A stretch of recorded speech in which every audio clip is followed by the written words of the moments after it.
This is Baby Boomer Tales.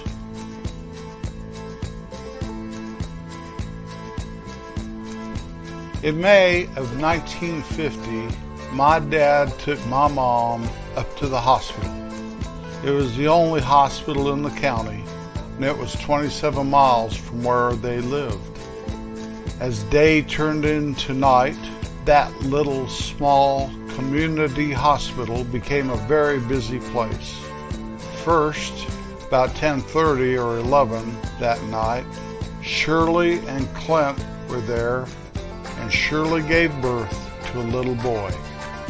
The clock turned midnight, and the time dragged on. It wasn't fashionable for the husband to be with his wife as she lay in a hospital bed. And yet my dad stayed at that little hospital, 27 miles from his home. He stayed in her room for a while, and then he stayed in the waiting room. And the time slowly moved on. And then I was born. Hello, my name is Jim. The other baby born was Keith. I spoke about Keith a couple episodes ago. We were about 2 hours apart. He was born around 10:30, 11 at night. I was born 12:30, 1:30 in the morning. I remember going to the guy that delivered me. Let's call him Doc. Doc is probably one of the most famous people that ever came out of that county. That town that the hospital was in is a pretty little town. It has all these cliffs overlooking the town. Up there, you kind of look towards the north, maybe the northeast. There's all those great cliffs. They shoot fireworks off of them, I do believe, on the 4th of July. You dip down into town. There's Dan Hoare, village blacksmith, an old-time guy that really made his mark on that town. And the last I knew, his blacksmith shop still stood. There's a park there that has a statue of the Statue of Liberty. And this is where I can really remember. I remember going to see Doc, not at the hospital, but he must have had an office on like Main Street, and it was on the second floor. I remember going to see him, for my yearly checkup, or maybe I had a sore throat or something, He was our doctor for a long time. And then I'd go down to the ground floor and go over to the park, and was always amazed that we had the Statue of Liberty in that little town. Turns out there were replicas, not even replicas, miniature replicas of that statue in a lot of communities. Now, if you've never been to the Statue of Liberty in New York City, you should go. It is an amazing thing. One time as I was flying to the Middle East, we had to switch planes in New York, and I could see that statue as we were circling town before we landed. And that was way cool. A lot cooler than seeing a bunch of buildings, I thought. Anyway, the Statue of Liberty in that little town, let's call it K-Town. That little town, 27 miles from my hometown, in the west part of the county. I just stood there and put my little hand over my little heart, say the Pledge of Allegiance or something. You know what I mean? When we were kids, we knew the Pledge of Allegiance. I pledge allegiance to the flag of the United States of America. Yes, sirree. I wonder if kids know that pledge these days. I should ask my grandkids. That's what I think I'll do next time I have an encounter with one, which is every once in a while, It's not like they live with me or anything, but I get to see them. The ones in Colorado, I get to see less than the ones in Kansas, and that's sad for me. I'm not going to feel sorry for myself, though. That's where they live. Where was I? I was playing around the Statue of Liberty. That was a nice little park there. They also had a grocery store, I think was called Sailor's Supermarket. Now, I was a kid that was raised in a grocery store up the road 27 miles from this little town that had the hospital where I was born. But I thought that was the coolest name in the whole wide world for a grocery store. Dad, why don't we name our store Sailors instead of Dawns? Well, that was just a regular little town grocery store with a very cool name. They always had the fair in that little town, the county fair. Every September was the county fair. Now, once I moved to Kansas, it seems like the county fairs are always in the summer, which really makes no sense to me because it's hotter than a firecracker in the summertime in Kansas. But they always have their county fairs in the summertime. Usually they pick the hottest week of the year to have the fair. Well, back in my home county, the fair was designed to go between haying season and hunting season. So in theory, the cutting hay would be done, and it wasn't quite hunting season when all these people invaded our community with orange vests and orange hats on. So every September we'd have the fair. I think they've changed that now, and they do it in the summertime, probably to attract some tourists. But I tell you what, that fair up there was second to none. They had a great rodeo. They had wonderful displays, and I think they even had a little carnival. They had quite the animal auctions, the 4-H animals being auctioned off. See, that town, old K-Town, it was really a ranch town, where the town I lived in, even though there were ranches around us, it was more of a destination town to maybe the national park, or if you're coming from the other way, the ski area. We were right in between all that stuff. Now for the Song of the Week. Our Song of the Week today is Amarillo by Morning. Written by Terry Stafford and Paul Frazier. Stafford recorded it in 1973, but the 1983 George Strait version made it a major hit. It's about a rodeo cowboy driving all night from San Antonio, Texas, north to a county fair and rodeo in Amarillo, Texas, that started the very next day. It peaked at number 4 on the Billboard country charts and became Strait's signature song. It's truly one of my very favorite songs. It's my alarm. When I set my phone for the alarm to go off, it always goes off to Amarillo by Morning. I ain't rich, but Lord, I'm free. Like I was talking about, that fair and rodeo up in the little town 27 miles away from my hometown, up there in the Rocky Mountains of Colorado, northern part of the state. You go from my house and you drive west 27 miles. And the country really kind of levels out, and it's not so mountainous, although those cliffs around, and there's a big old canyon. I guess it's kind of the west of town that the Colorado River goes through.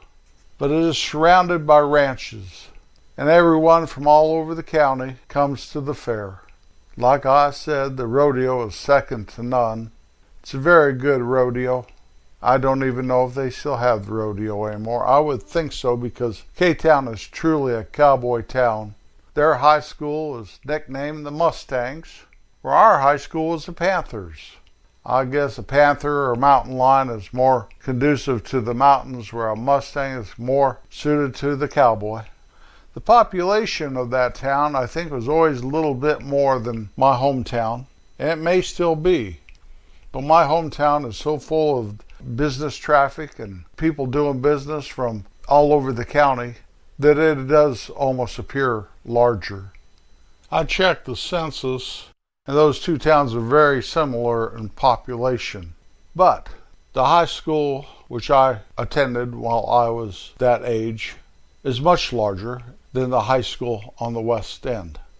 That wasn't always the case, but I do believe the ski area and the tourism created so many second homes and people moving up into Colorado that the population of the surrounding area grew, where K-Town, with the big sprawling ranches and the wide open spaces and one or two little towns to draw from, the school actually, I don't know if it went down in attendance, or enrollment I should say, or if everything else in the state went up.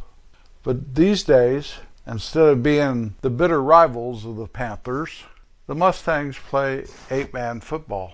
There are several class differences in the enrollments, so I don't even know if we play them anymore.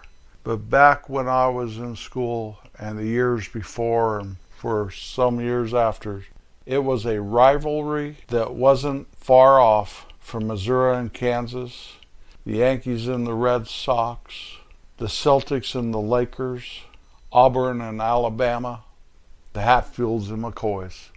But those days, I think, are apparently gone. As I said, they have quite the canyon just west of town. I've fished right at the mouth of that canyon before. The water is very, very powerful going through that canyon. It is an amazing thing. Watching that Colorado River approaching K-Town and then going into that canyon afterwards, the cottonwood trees, and if you're not familiar with the cottonwood tree, they can get quite large. They always seem to follow the river up in that country. And then in the summertime, they produce this stuff that looks like snow almost. It's the cotton from the trees. And when the wind's blowing, it almost looks like you're in a blizzard if you're standing around a bunch of cottonwoods. Those are huge, magnificent trees, which is kind of odd for that country because the lodgepole pine and the spruce trees and the quaking aspen, none of those get all that large. Nothing like those cottonwoods. Here in Kansas, I have a northern red oak in my yard, and it's a young oak, but you can tell it's going to be a big tree. I have some maple trees that stand 70 feet tall or more, I guess. Trunks are so big around you can't get your arms around them anymore, and they're only 20-some years old. They also have a bowling alley in that town, or at least they did. I need to go back there and check it out. I'm going to go one of these days. Maybe I'll check all the little towns around my hometown out too, so I know what the heck I'm talking about. It's been a while since I've been there, and I really have not been there since I started doing the podcast. Since I do a podcast about that country more than I do anything else in the podcast, I should check things out and kind of get updated a little. Maybe it'll take some of the romance away from me, though, of the way I remember stuff. One thing I do remember, though, is every once in a while, some guy from that community up there, 27 miles away, our rivals in school, would start taking out a girl from our high school. Now, that didn't set very well, but you know what? They had some cute girls there, too. I think it actually was a friendly rivalry. I wish I could say that word. There's several words. One of them's aluminum, that I do have a test when I say it. But instead of going over and redoing it, let's just call it rivalry. The only time it was really, really bad, I think, is when they tore our goalpost down about 1964 maybe, after they won a game at our high school. I talked about that in a past podcast. There's a little bad blood there for a while. But you know what? We all belong to the same county. We used the same hospital, went to the same fair, all skied at the same ski area, although I think they could have gone on west and gone to another ski area not that far away. Went to the same national park, had the same county seat, and lived in the same county. We were just kind of like brothers. You know how brothers would fight once in a while? That's kind of how it is, or at least how it was. Our unusual fact this week: the tallest point in Pennsylvania is lower than the lowest point in Colorado. Go figure.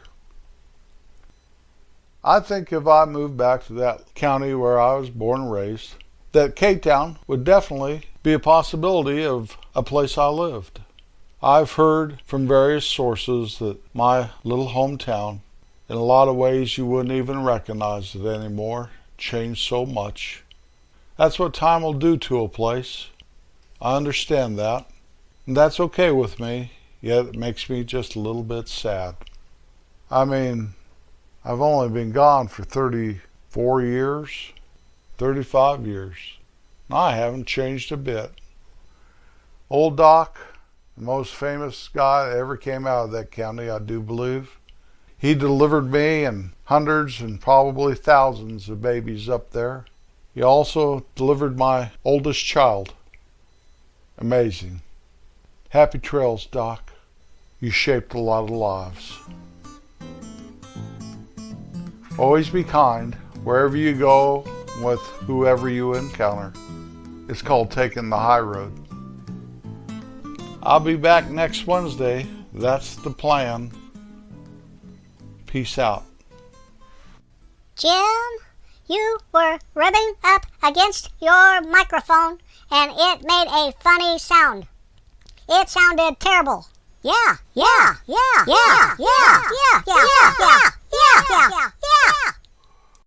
I know, guys.